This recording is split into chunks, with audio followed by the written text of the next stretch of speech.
Donc, aujourd'hui, déjà, bienvenue à tous. Ce qui fait plaisir, c'est que vous êtes de plus en plus nombreux à participer à nos mini-webinaires de Legal PME. Cela signifie que les sujets vous intéressent et donc ça nous fait toujours plaisir. Aujourd'hui, on va parler ensemble pendant 15 minutes des formes atypiques de travail en 5 questions. Alors pourquoi nous avons décidé d'aborder ce sujet? Parce qu'aujourd'hui, le monde du travail change. Il n'y a plus qu'un seul contrat qui est le contrat de travail à durée déterminée, mais il y a différents types de contrats que nous pouvons avoir. Le contrat de travail à durée indéterminée, finalement, lie tant l'employeur que le travailleur, et ce n'est peut-être plus la volonté des parties de se retrouver dans un contrat qui est quand même relativement rigide et pour lequel mettre fin ou faire des changements à ce contrat n'est pas forcément facile. Alors, c'est un peu se poser la question, mais qu'est-ce que c'est finalement une forme atypique de travail aujourd'hui? Il y en a plein. Il y a toute une série différente en matière de formes atypiques de travail. Il y a des contrats de travail alternatifs, on va en parler dans quelques temps, mais il y a aussi d'autres moyens d'organiser le travail et de faire appel à des travailleurs pour prester une prestation. Alors, premier élément, ce sont tous les contrats de travail alternatifs. Alors, qu'est-ce qu'il y a comme contrat de travail alternatif? Eh bien, le premier auquel on pense en alternative au contrat à durée indéterminée, qui n'est pas ici parce qu'il va de source suivante, c'est le contrat de travail à durée déterminée, c'est-à-dire qu'on engage le travailleur pour une durée particulière, mais une petite alternative à ce contrat de travail à durée déterminée, c'est le contrat pour un travail nettement défini. On constate aujourd'hui que ce type de contrat de travail répond à certains besoins des entreprises qui n'en connaissent pas forcément l'existence. Qu'est-ce que c'est un contrat pour un travail nettement défini? C'est le contrat par lequel l'employeur occupe un travailleur pour faire une tâche déterminée. Je pense par exemple à une pièce de théâtre. Donc, on engage un travailleur dans le socioculturel pour toute la durée des répétitions d'une pièce de théâtre, mais également pour toute la durée des représentations. La durée des répétitions n'est pas forcément fixée, on ne sait pas comment elles vont avoir lieu, on ne sait pas quand précisément elles vont avoir lieu, donc souvent on met une date de début, et puis le contrat prendra fin à la fin de la dernière représentation qu'il y a lieu. On peut l'utiliser pour le socioculturel, une pièce de théâtre, un spectacle. On peut aussi l'utiliser dans le monde de la traduction. On engage un travailleur pour procéder à la traduction d'un ouvrage, d'une notice, de tout ce qu'il pourrait y avoir dans le monde de la traduction. On peut également l'engager pour accomplir une mission dans la construction, par exemple, un contrat pour dire j'engage ce travailleur-là pour la durée du chantier d'un bâtiment spécifique. On ne connaît pas toujours la durée précise et donc on sait qu'on l'engage. Attention que la particularité du contrat de travail nettement défini, excusez-moi, c'est comme il y a une date de début, mais il n'y a pas de date de fin précisée dans le contrat, il faut absolument que vous soyez précis dans la durée que vous allez, enfin dans l'élément qui va mettre fin au contrat de travail. Exemple, en cas de traduction, ce sera à la remise de la traduction validée. Quand c'est un chantier, ça peut être à la réception provisoire ou voire à la réception définitive du bâtiment, etc. Il convient donc d'être très vigilant dans la manière dont est libéré ce contrat pour un travail nettement défini. Donc, ça permet quand même une certaine flexibilité dans le travail, dans la mesure où on n'est pas obligé de s'engager pour une durée spécifique, mais bien pour une tâche. Autre type de contrat de travail alternatif, c'est le contrat de remplacement. Ça, vous le connaissez peut-être un petit peu plus. Le contrat de remplacement, c'est le contrat par lequel un travailleur est engagé pour remplacer un autre pour un motif spécifique. Le contrat de remplacement peut être un contrat à durée indéterminée, c'est-à-dire qu'on sait quand le contrat de remplacement commence, mais on va par exemple préciser qu'il est en remplacement d'une personne qui est en maladie, sans date de fin. Il peut être également à durée déterminée, par exemple, un repos de maternité, puisque le repos de maternité, on sait en principe quand il commence et quand il finit. Il est possible aussi, dans ce contrat de remplacement, de prévoir plusieurs motifs d'absence, mais toujours qu'un seul travailleur. Exemple, je prends une maman qui va partir en repos de maternité, on sait qu'elle va enchaîner avec ses vacances annuelles et puis un congé parental, par exemple. Eh bien, dans le contrat de remplacement, on peut d'emblée prévoir que la personne est là pour toute la durée du repos de maternité, plus le congé parental, plus les vacances annuelles. Donc, ça permet une certaine flexibilité aussi dans la durée précise. Troisième type de contrat de travail alternatif que vous connaissez peut-être et que vous utilisez peut-être, c'est le contrat de travail étudiant. Donc, depuis janvier 2023, le nombre d'heures étudiants qu'un étudiant peut faire est passé à 600 heures. C'est valable pour 2023 et 2024. Donc, 600 heures à temps plein, ça commence quand même à devenir un certain nombre de mois qui sont conséquents et ça peut être une réelle alternative à un contrat de travail à durée indéterminée classique. Attention que le contrat d'étudiant nécessite de respecter certaines obligations. Aujourd'hui, le contrat de travail ne peut pas dépasser en principe 12 mois, donc il faut être vigilant à ce sujet-là. Le bémol dans ce type de contrat, c'est qu'on occupe un étudiant qui a peut-être moins de compétences, moins de connaissances, mais qui peut sûrement apporter quelque chose aussi à l'entreprise. Et parfois, on est surpris parce qu'il y a des étudiants qui sont vraiment volontaires et qui apportent un vrai plus. Enfin, le dernier élément auquel les employeurs recourent moins, qui n'est pas un contrat de travail en tant que tel, mais qui va aboutir à un contrat de travail, c'est le plan formation-insertion en région Wallonne, donc le PFI. L'équivalent à Bruxelles existe sous le terme FPI, c'est formation professionnelle individuelle. C'est le cas où, sous l'égide du Forem ou d'Acteris, on occupe un travailleur qui va être formé. L'employeur n'intervient à ce moment-là financièrement que à concurrence de la différence entre le salaire net et l'indemnité de chômage dont la personne bénéficie. Ce plan de formation-insertion peut aller jusque 26 semaines. 26 semaines, c'est 6 mois. Donc, c'est une période pendant laquelle vous rémunérez moins le travailleur, mais vous engagez à le former.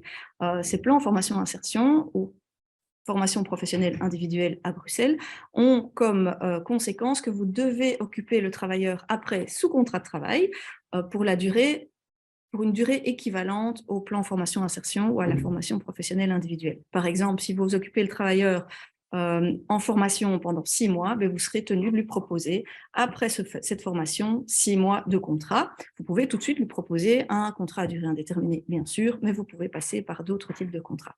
Et donc, il existe des manières alternatives d'occuper les travailleurs à ce fameux CDI qui méritent d'être utilisées. J'insisterai particulièrement sur le contrat de travail nettement défini, qui ne sont pas toujours utilisés par les employeurs, mais une entreprise a parfois un besoin spécifique pour accomplir une mission spécifique et ne doit pas hésiter à, bien sûr, y recourir. Donc, voilà les 4 types de contrats particuliers auxquels on pourrait recourir. L'autre type de contrat alternatif, c'est cette fois-ci un type de travail atypique. On n'est plus dans un contrat de travail, mais on va aller recourir à d'autres types d'occupations. Alors, on pense spécifiquement en Belgique, et c'est une question qu'on a régulièrement, aux stagiaires. Est-ce qu'on peut occuper un stagiaire?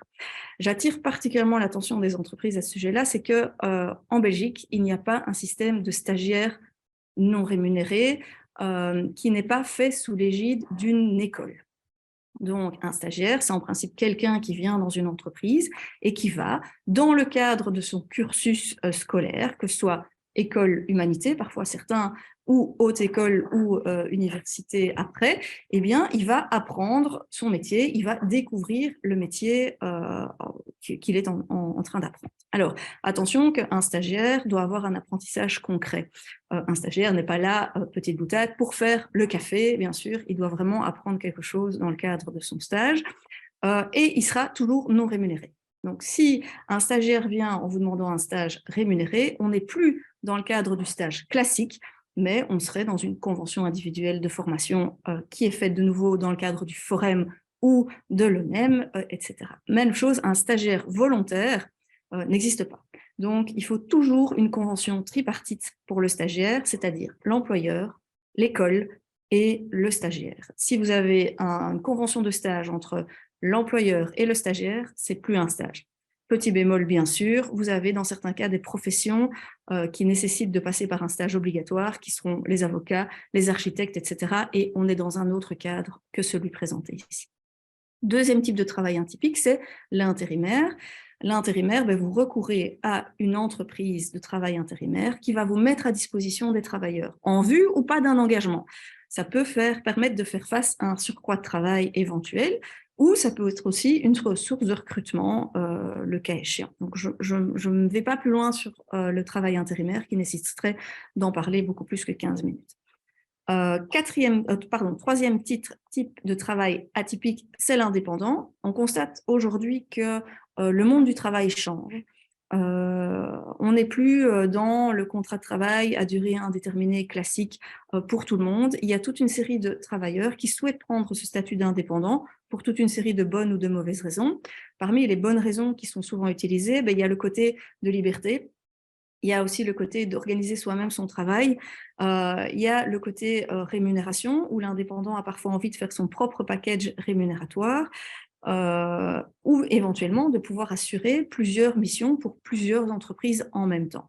Recourir à un travailleur indépendant est intéressant dans la mesure où vous n'auriez pas besoin de quelqu'un temps plein au niveau de votre entreprise et vous pourriez recourir au service d'un travailleur indépendant qui va avoir une implication au sein de votre entreprise, mais qui ne sera pas celle d'un salarié à temps plein. Alors attention que le principe de l'indépendance est qu'il n'y a pas de lien de subordination. Je sais qu'il y a un certain nombre de faux indépendants, c'est-à-dire que ce sont des personnes qui ont un statut d'indépendant mais qui n'ont pas la réelle liberté et la réelle absence de lien de subordination. C'est pas toujours sanctionné, c'est pas toujours mauvais, parce que la volonté des parties va toujours intervenir à ce niveau-là. Mais donc, veillez bien, entreprise qui recourrait à un indépendant, d'avoir un contrat de prestation de service ou une convention de prestation de service qui règle quand même les droits et obligations de chacun, et ne restez pas simplement sur un « je me tape dans la main et tout va bien ». On sait que ça pose souvent problème. Quatrième type de travail atypique, on l'a mis dans le travail alors que ce n'est pas vraiment du travail, c'est le recours au bénévole ou au volontariat. Donc, ce sont des personnes qui souhaitent mettre leur temps gracieusement à disposition d'une entreprise. Attention que seules les associations non commerciales peuvent recourir aux bénévoles, principalement les ASBL, avec quelques petites exceptions, mais c'est essentiellement les ASBL. Donc, une société commerciale type SRL, société anonyme, ne pourra en principe pas recourir aux bénévoles ou aux volontaires, même si la personne est demandeuse. Donc, ce n'est pas permis par la législation. Alors, quels sont les avantages et les inconvénients finalement de ce type d'occupation de travailleurs? Eh bien, très souvent, les contrats de travail alternatifs ou les occupations alternatives permettent de répondre à une flexibilité qui peut être une demande saisonnière. Je pense par exemple aux vendanges. On commence à avoir du vin en Belgique, ils font appel à des saisonniers, à des contrats pour un travail nettement défini. Certains travailleurs sont demandeurs d'un meilleur équilibre entre leur vie professionnelle et leur vie privée, et donc aller sur des contrats qui sont d'autres types de contrats permet plus souvent de concilier cela. Et puis alors le coût mis à charge de l'entreprise est souvent moindre, quoique pas toujours, ça dépend vraiment des négociations qui sont intervenues. Alors, par contre, ce qui est négatif, c'est que en recourant à ce type de contrat, il est possible que leurs droits sociaux ne soient pas protégés. Donc, un indépendant n'aura pas nécessairement droit au chômage, aura une plus petite pension, mais pas forcément. Donc, tout va un petit peu dépendre de la manière dont ça se passe dans la situation personnelle de l'indépendant. En matière de revenus, un bénévole n'a pas de revenus, donc c'est quelqu'un qui va mettre gracieusement son temps à disposition. Les demandeurs d'emploi peuvent être bénévoles également, je ne l'ai pas précisé, c'est intéressant également, mais ils doivent demander l'accord au Forum ou à Actiris à Bruxelles. Et puis en matière de progression de carrière, le fait de recourir à des contrats de remplacement ou des contrats pour un travail nettement défini fait que l'ancienneté n'est pas présente et ne permet pas nécessairement une évolution de la carrière. Donc, toujours peser le pour et le contre dans ces types de contrats. Je l'ai dit, je le redis, l'encadrement est nécessaire, que ce soit sous la forme d'un contrat de travail qui doit être bien libellé. Faites attention à ce que vous trouvez sur Internet, ce n'est pas toujours bien écrit, même si ça peut sembler être utile. Que ce soit contrat ou convention, on va parler de contrat de travail, bien sûr, avec un indépendant, on peut parler de convention. Ce sont deux termes qui sont synonymes et qui visent la même chose. C'est le mot, vous choisissez le mot que vous souhaitez. Voilà, j'ai été un peu plus longue que ce que je n'avais prévu parce que finalement, sur ces contrats de travail alternatifs, il y a quand même pas mal de choses à dire sur ces occupations alternatives. Je vais quand même le temps de prendre une ou l'autre question et on va un petit peu déborder. Ceux qui avaient tablé sur les 15 minutes mais qui n'hésitent pas à s'en aller, je comprendrai sans aucun souci. Sinon, je vous invite à me poser vos questions. Si vous en avez, si vous n'en avez pas, ben je considère que j'ai été claire. Alors, j'en profite pour vous rappeler nos publications. Donc, il y en a certains parmi vous qui les connaissent déjà, il y en a qui ne les connaissent peut-être pas encore. Tous les trimestres, Legal PME édite un livret périodique sur un sujet qui touche l'entreprise. Il y en a déjà 4 qui sont parus en 2022. Les 4 suivants sont prévus pour 2023, dont le prochain est imminent. Il va sortir début du mois d'avril et va traiter d'un sujet qui a fait pas mal couler d'encre, on va dire ça comme ça, fin 2022, début 2023, c'est la fiscalité des droits d'auteur. Ensuite, on abordera les rémunérations alternatives, la bonne gouvernance et puis l'évaluation des travailleurs. Alors, il y a quelqu'un qui me pose la question, pour une AISBL de faire appel à des bénévoles, vous pouvez faire appel à des bénévoles sans grandes conditions, c'est la législation sur le volontariat. Il y a un certain nombre des indemnités qui ne doivent pas être dépassées, mais les conditions sont très souvent dans le chef du bénévole et pas forcément dans le chef de l'AISBL. Donc répondre ici à cette question-là, ça va être un peu plus compliqué, mais je vous invite à nous contacter via le formulaire de contact du site web de Legal PME et on verra dans quelle mesure on peut apporter cette précision selon votre situation particulière. Alors, après les livrets périodiques, je vous invite à vous inscrire à nos prochains mini-webinaires. Le 20 avril, ce sera encore moi, c'est les relations entre associés. Mais ça peut aussi être entre partenaires éventuellement d'une association de fait. Quelles sont les questions? Ensuite, au mois de mai, on parlera d'engager un travailleur. Et puis au mois de juin, on parlera du bien-être au travail. Post-Covid, c'est intéressant de se poser la question sur qu'est-ce qui reste, qu'est-ce qui doit être vu, etc. Donc, n'hésitez pas, comme à chaque fois, de nous faire parvenir vos idées de sujets par email. Ici, il y en a certains qu'on a décidé de retenir parce qu'on trouvait vraiment que les suggestions étaient intéressantes. Donc, n'hésitez pas à nous faire parvenir les sujets que vous souhaitiez que nous abordions par mail. On sera heureux de les avoir. Vous nous connaissez. Si vous ne suivez pas encore la newsletter de Legal PME, inscrivez-vous.